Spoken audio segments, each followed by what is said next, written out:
Hello বন্ধুরা, আমার একটা নতুন ভিডিওতে তোমাদের সবাইকে স্বাগত।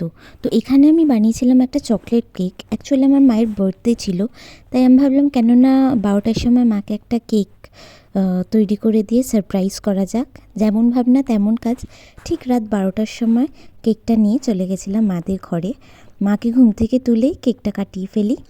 এবার পরের দিনের জন্য অনেক কিছু ভেবেছিলাম, বাট আমার অফিসের একটু কাজ চাপ চলে আসায় কিছুই ঠিকঠাক মতো করতে পারিনি। তার মধ্যে ছিল বাড়িতে ইলেকট্রিকের কাজ, তো সারা দিন কিছুই রান্নাবান্না করা যায়নি। তাই জন্য হোটেল থেকেই অর্ডার করে নিয়েছিলাম। তো লাঞ্চে ছিল হচ্ছে mixed fried rice, drums of heaven, paneer butter masala আর চিকেন মাঞ্চুরিয়ান। ভেজে নিয়েছিলাম একটু পাঁপড়। তো সেটা দিয়েই দুপুরে মাকে বললাম লাঞ্চটা করে নাও, কারণ প্রত্যেক বছর আমি নিজে হাতে রান্না করেই মায়ের জন্য করি, কিন্তু এবছর যেহেতু ইলেকট্রিকের কাজের জন্য সারা দিন বাড়িতে একটু সবাই ব্যস্ত ছিল, তাই আর রান্না করা হয়নি। বিকেলে চলে গেছিলাম মিয়ামোড়ে, ওখান থেকে একটা কেক নিয়ে এসেছিলাম।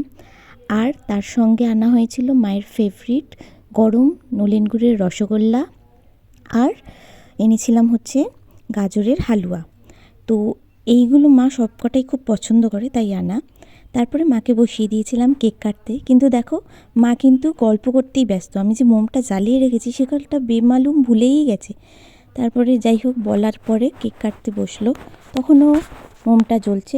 এদিকে কেক যে কেটে ফেলেছে ভুলে গেছে মোমটায় ফু দিতে হবে।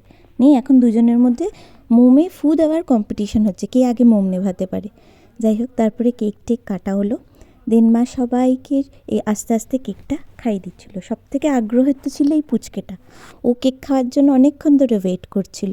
যাই হোক তো ফার্স্ট মা ওকেই কেকটা খাওয়ালো। অ্যাকচুয়ালি কি হয় বলো তো, বাচ্চারাই সব থেকে বেশি বার্থডের জন্য এক্সাইটেড থাকে। আমি যখন ছোটো ছিলাম আমিও তাই ছিলাম, আমি অবশ্যই এখনও আছি।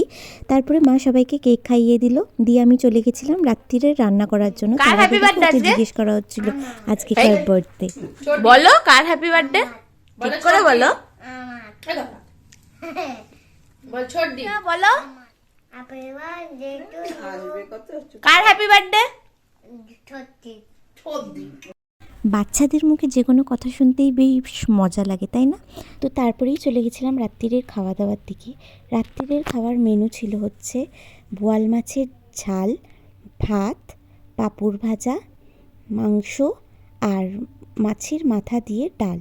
সবকটাই মা খুব পছন্দ করে, তাই জন্য এই রান্নাগুলো করা। তো এইভাবেই মায়ের বার্থডেটা আমরা এবছর সেলিব্রেট করেছিলাম। তো তোমাদের সঙ্গে দেখা হচ্ছে পরের একটা ভিডিওতে। ততক্ষণ অবধি সবাই সুস্থ থেকো, ভালো থেকো, টাটা।